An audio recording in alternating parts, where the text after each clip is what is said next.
ఇప్పుడు గోల్డ్ అంటే ఏ శుభకార్యమైనా ఇప్పుడు పెళ్లి అనగానే ఫస్ట్ థింగ్ స్టార్ట్ అయ్యేది గోల్డ్ నుంచి స్టార్ట్ అవుతుంది. షాపింగ్ కూడా లేదు, మీరు రాంగ్. ఓకే, పెళ్ళి అయినప్పుడు కాదు, పాప పుట్టినప్పుడే గోల్డ్ స్టార్ట్ అవుతుంది. సో బిడ్డ పుట్టినప్పుడే ఫస్ట్ వచ్చేది ఇంట్లోకి. True right. అది అక్కడి నుంచి స్టార్ట్ అవుతుంది కదా మీకు అక్కడి నుంచి గోల్డ్ start జర్నీ. అవును. So how emotional is it for you personally? నేను మా అమ్మ గాజులు చేసి సెట్ తీసుకునే కదా స్టార్ట్ చేసింది. సో చాలా నేను ఎప్పుడు దాని వెనకాలనే పరిగిస్తుంటా. మీకేమైనా అయినా సార్ ఇన్సిడెంట్స్ ఎట్లా మర్చిపోలేను డబ్బుల విషయంలో? నేను 24 hours చెప్పను, కానీ నేను 8 years సరిగా నిద్రపోలేదు. 8 years సరిగా నిద్రపోలేదు. ఎందుకంటే అప్పుడు తెలిసిపోయింది. మీరు ఏం లేదు, ఇప్పుడు ఒక మెట్లు మీరు ఎక్కేసి వస్తున్నారు, మీకు గ్రౌండ్ ఫ్లోర్ నుంచి ఫస్ట్ ఫ్లోర్ వచ్చినప్పుడు ఒక 1000 రూపాయలు నేను ఇస్తాను అనుకోండి. మీరు నన్ను ఏమడుగుతారు తెలుసు? నెక్స్ట్ క్వశ్చన్, అన్న నేను సెకండ్ ఫ్లోర్ పోతే ఎంత ఇస్తాను అడుగుతారు. 2000 ఇస్తానంట. అప్పుడు నెక్స్ట్ మీ క్వశ్చన్ ఏం తెలుసా? అన్న నేను 100 ఫ్లోర్ పోతే సెకండ్ గురించి మాట్లాడుతున్నాం.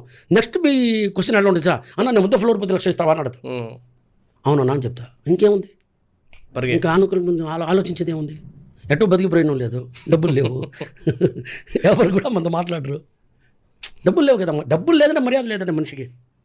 డబ్బుల వల్లనే సార్ నేనన్నీ చూసాలే, అన్నీ తెలుసు. చాలా మంది కనెక్ట్ అవుతారు ఇక్కడ. అవును, అది 100%. ఒకసారి ఇక్కడ మూసుకొని ఆలోచించండి. డబ్బులు లేదు, ఒక్క నిమిషం మీరు కూర్చోలేరు. ఆ ఆలోచన కూడా మీరు భరించలేము. ఇది ట్రూత్, ఇది నిజం. నేను ఏది చెప్పినా కూడా అది 100%. నేను చెప్పేది అది రాంగ్ అని చెప్పండి. ఆ కమెంట్స్ పెడతారు, దాంట్లో పెట్టేసండి, నేను మీకు రిప్లై